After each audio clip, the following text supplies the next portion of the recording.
Jesse James? Don't you feel well? Where's V505? Scott! Leave Mr. Collier alone. Hey, don't worry about me. We're just playing a game. With Jesse James, this is a tale of love. And when it goes wrong, you have your abusive, dominating partner. You have the struggles of leaving. And even in the midst of him being offended and assaulted and verbally abused, he still had this inability to walk away from it. And, you know, the story suggests that this has been ongoing and he has always come back. You get to see how the neighbors play the role, in my opinion, of the onlookers looking on to the abuse. It's like, we're going to continue to help as much as we can, but it's still, we're very hands off. We don't want to be too involved. And then the little boy sort of represents, you know, that love peeking through, like what real love looks like when it isn't filled with all this rage. Really, to me, it's a story of the struggle of these people and these domestic abuse situations. And you see in it from a point of view of a male and male couple, which is not a usual way that you see this. The story is a told story consistently, but you usually see it from the point of view of, you know, the woman being battered by the man. But as you know, in popular culture right now, that, you know, this abuse can come from all forms. It can be woman to man, it can be man to man, it can be woman to woman. You know, I feel like overall, it was all about finding the will to leave. And when he finally found the will to leave and sort of strip himself down of what he has kind of dealt with over these years, it was that release, you know, letting the bat float, which was obviously like a weapon that has been used against him, is a means to intimidate him. And, you know, I left feeling like, you know, I think that this time Jesse is not going to go back. This one was just brimming with great relationship drama. It's the key to a really good story and a great film, and it is just the essence of this piece. Really great performances, just a really strong sense of narration here.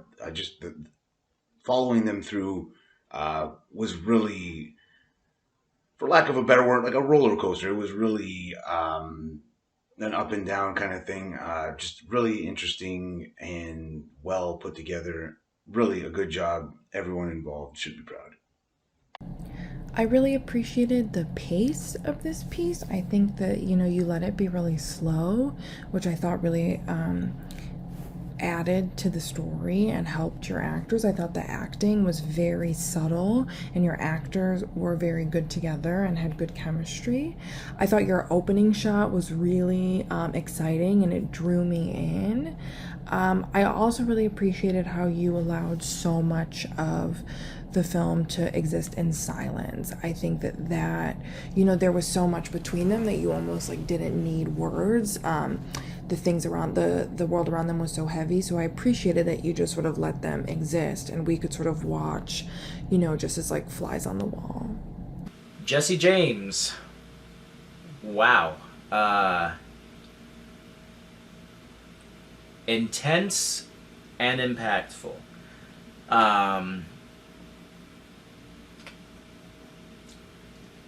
I like how ambiguous it is in the beginning, because without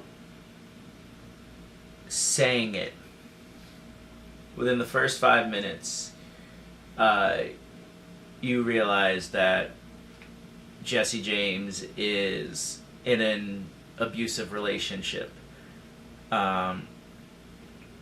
which kudos to the makeup artist, because you see specifically the bruises where they need to be to show who is doing what.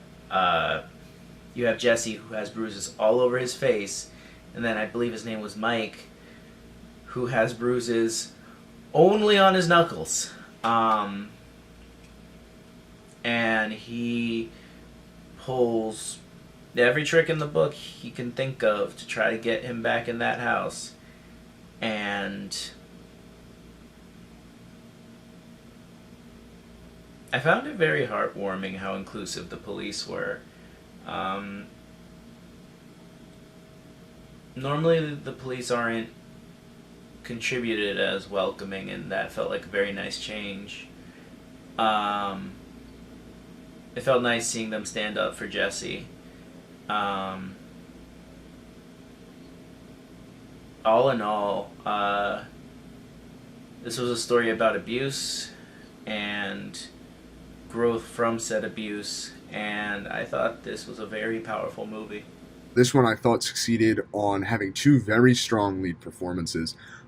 Did a really effective job of presenting a relationship and a relationship dynamic that's not often portrayed as plainly as it was here in this film, which is something that I really appreciated and I thought was done very well. Additionally, I thought the filming style did a really good job of grounding the film, grounding the scenes. It made things feel more alive, more chaotic, more emotional, with the way the camera was moving so much and was often handheld. I thought those choices helped to elevate the film and helped to convey the story in a way that wasn't strictly through dialogue or even shot composition, but the movement of the camera and things like that really helping to make this film work and make this story work in the medium in which it was presented. I thought that this was really well done. I really enjoyed it, and I thought that it was, very effective. Standout performances in this one, I definitely think the kid, he really held his own with this material and the interactions, and he was just very solid. And then the mustached cop, because he like had that air of authority. Like, I actually believed he was a cop, but like the sympathy just shined through. So he had like the perfect little balance of maintaining the situation. I really liked the kid's line of "Shame on you, fee fi fo fum." It kind of tied together the nicknames or who he was referencing in the beginning. And I liked, I wouldn't necessarily call it a twist, but it was kind of just a moment of realization at the end with the mother looking at Jesse as he was about to drive away, because you kind of get the notion that she's probably the one who called the cops, but also it wasn't, in the beginning, she wasn't calling her son away because she feared or disliked Jesse. She called him away because she didn't like the boyfriend, and she knew it was happening at the house and it wasn't safe and she didn't want her son there, but she felt for Jesse, and I think that was a nice little closure moment. Jesse James was a really interesting piece. I really have to commend the acting in it. This was kind of a hard story to tell, and the acting just added a whole nother layer to the piece, and it made it really dynamic. And these are some really dynamic characters to go through, especially this mother and the relationship she has with her son and her son's homosexuality and